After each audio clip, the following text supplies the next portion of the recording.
اس میں کوئی وحدت نہیں تھی، کوئی ایک اکائی یا کوئی ایک بڑی سلطنت نہیں تھی،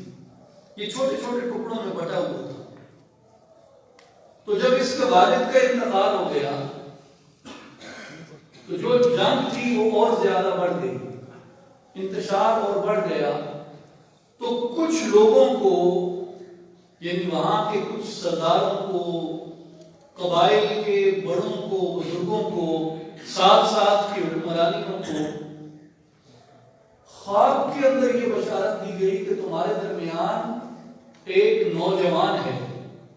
جو عمر میں تم سے کم سن ہے، لیکن اللہ تبارک و تعالیٰ نے اپنے دین کی خدمت کے لیے اس شخص کو چن لیا ہے، اور اس کا نام ہے محمود۔ تو قندھار میں سید الانبیاء رحمت للعالمین صلی اللہ علیہ وآلہ وسلم کا جبہ مبارک تھا۔ تو جتنے یہ سنٹرل ایشیا کے چھوٹی چھوٹی ریاستیں تھیں، ان کو پرنسپیلٹیز کہتے ہیں، ان پرنسپیلٹیز کے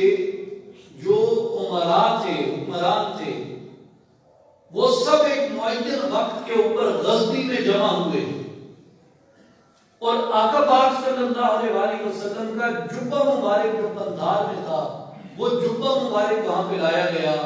اور وہ جبہ سلطان محمود غزنوی کے کندھے پہ رکھا گیا، اور اس جبے کے اوپر سب نے سلطان محمود غزنوی کی اطاعت کی قسم، سبحان اللہ، اس جبے پہ انہوں نے قسم کھائی، اور وہ لوگ سلطان محمود کے لشکر میں شامل ہوئے۔ اور سلطان محمود غزنوی غزنی سے چلتا، اور یہ سارے یہاں سے جو آج کا پاکستان ہے، پنجاب ہے، اس کو عبور کرتا، اور بحیرہ عرب کے ساحلی علاقہ جو موجودہ ہندوستان کے صوبہ گجرات کے اندر سومناتھ کا مندر ہے، جہاں پہ سومناتھ کے مندر کو فتح کرنے کے لیے 17 حملے سلطان محمود غزنوی نے کیے، 16 حملوں میں ناکام رہا، 17ویں حملے میں یعنی 17 اس کا جو حملہ تھا، اس کے اندر اس کو اللہ تعالیٰ نے فتح عطا کی۔ یہ بہت بڑا ایک سوال کیا جاتا ہے کہ سلطان محمود غزنوی جو تھا وہ سومناتھ ہی کو کیوں فتح کرنا چاہتا تھا؟ اور آپ کے علم میں ہے کہ جو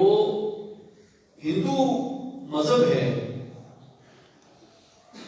اس کے اندر بھی، اور قدیم جتنے مذاہب تھے ان کے اندر بھی انسانی قربانی کا تصور تھا، یعنی جب کوئی آفت ہوتی، جب کوئی مصیبت آتی، تو وہ انسانوں کو قربان کر کے ان کے چڑھاوے اپنے بھگوانوں پہ اور اپنے بتوں پہ چڑھاتے۔ تو جو سومناتھ کے اندر بت تھے، ان بتوں کے اوپر جو ان کے پجاری تھے وہ چڑھاوے چڑھاتے تھے، اور جو بحیرہ عرب کی چونکہ وہاں ساحل لگتا تھا، تو کئی مسلمان وہاں پہ آ کے آباد ہوئے، سومناتھ کے ارد گرد میں آبادی کی، تجارت کے لیے عرب سے آتے تھے کشتیوں پہ، کوئی مسلمان آ کے آباد ہوئے، کچھ ان کو دیکھ کے مسلمان ہو گئے، تو ایک اچھی خاصی تعداد مسلمانوں کی وہاں آباد تھی۔ تو وہاں سے وہ مسلمانوں کے بچوں کو اٹھاتے اور روزانہ کوئی نہ کوئی ایک نوجوان لڑکا یا لڑکی لے جاتے، اور رات کے وقت ان کو ذبح کر کے مسلمان لڑکوں کو اور لڑکیوں کو ان بتوں کے اوپر قربان کرتے۔ تو یہ کئی سال سے وہ کر رہے تھے، اور بڑی خوفناک ان کی عادت ہوتی تھی، یعنی وہ اپنی جو ان کی گندگی ہوتی تھی، انسان جو رفع عادت کرتا ہے وہ اس کو اپنی خوراک کے طور پر استعمال کرتے تھے۔ ایسے کبھی مکروہ افعال تھے ان لوگوں کے۔ تو وہاں ایک خاتون تھی، اس کا نام تھا مائی پوری، اس کا بچہ وہ جو منتری تھے ان کے پجاری تھے وہ اٹھا کے لے گئے، اور انہوں نے اس کو کاٹ کے بھگوان کے اوپر قربان کیا۔ اب ایک عورت کا نوجوان بچہ ہو، اس کو زندہ اس ظلم کے ساتھ قربان کر دیا جائے تو ماں ہوتی ہے،